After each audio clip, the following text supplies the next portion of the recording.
Hi guys and gals, today we're gonna talk about the leg swing, a great exercise and also a great warm-up for your legs. I do this warm-up regularly on the days that I am training the leg. The reason is, it's great, it's really easy to perform, you don't need any equipment, and it really warms up your hip. So basically what you do is, you go to the side and come back.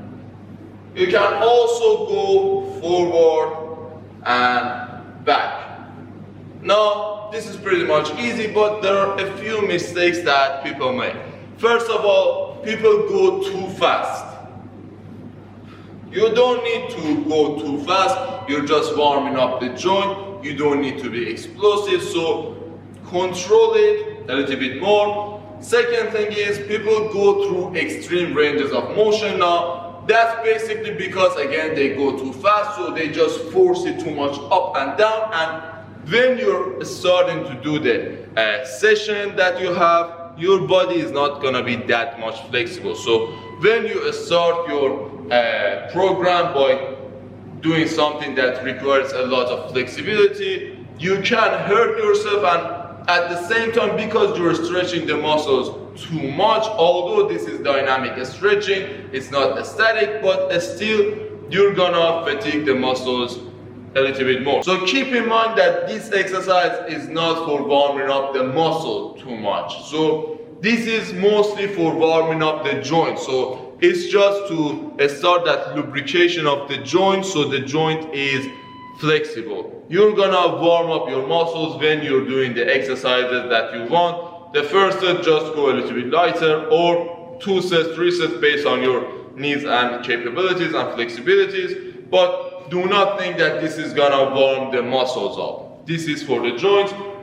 Another mistake that I see a lot of people make is not just a mistake, it's a flexibility issues that a lot of people do not have, or because some people have been injured, they're not capable of doing this exercise perfectly. So as you see, when I go to the side and come back, this other leg, the upper part of my leg, is also moving to some degree, but the lower part of my leg is stable on the ground. So when I go to the side and come up, again to the side, up, the upper bone is moving, the lower bone is stable. So that can cause problem for people who have flexibility issues, or they have problem in their meniscus. Also, if you do it explosively, again, really fast, or go through the extreme ranges, you're gonna create that problem as well. So what you can do instead is, do not go all the way on your heel, come up on your toes, and then do the exercise. Now, although this is moving in this exercise, but because my heels are off the ground as well, they are rotating a little bit as well, because I'm inverting and everting my feet. So because of that, I'm a little bit more capable, although this is still moving a lot more compared to this, but it's gonna be a lot safer. The fourth mistake that I see people make is that they do not warm the joint up based on their flexibility. So again, you've got to consider that this exercise is not for stretching or warming up the muscle. It's for lubricating your joint. So for example, if you've got flexibility issues in your hamstring, do not go all the way straight. So when you do not bend your knee at all, you're a little bit limited on the way up, and the joint is not gonna be that much lubricated because the bone is not gonna move inside the joint too much. So again, if you, for example, got tightness in your hamstring, bend the knee slightly, that's gonna make you able to move the leg a little bit further up, so it's gonna be better for the joint.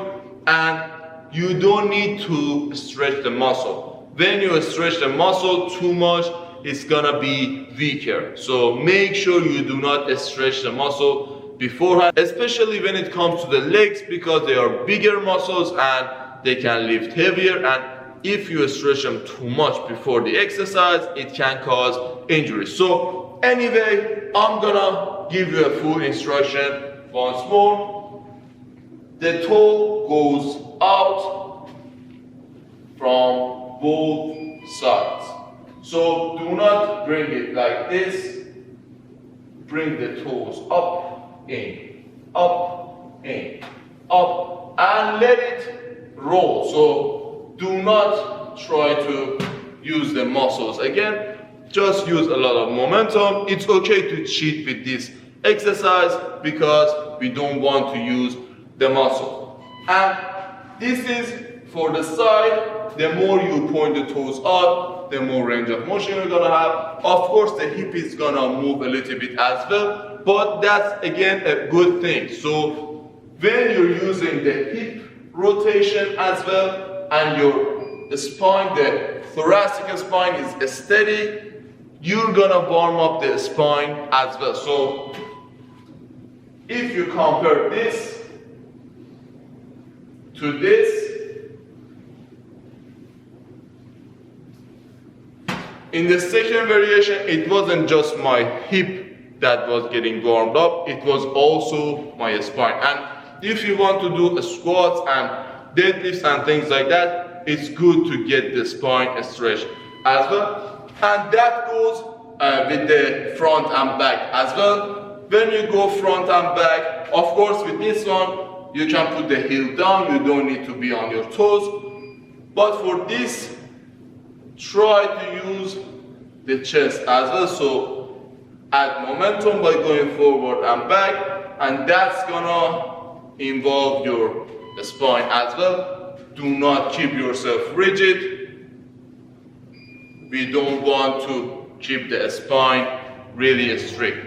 Let it roll, and of course it's better to do some spine warm up before that as well. So just some dumbbell side bends, which I already have a video of, is gonna be something good to warm yourself up. And if you want to do a squats and deadlifts and things like that, back extensions, just a couple of reps, which I already have a video of in my YouTube channel, I'm gonna put a link up here, is good for warming up the back. Also, if you want to warm the core up, you can do windshield wipers, again I've got a video, and other stability exercises like exercises on a stability ball and things like that are gonna warm up not only the spine but also the shoulder as well. And if you're gonna perform any exercises that's a little bit athletics and requires you to use your arms as well, again because we're training the leg, you might go a little bit heavier, and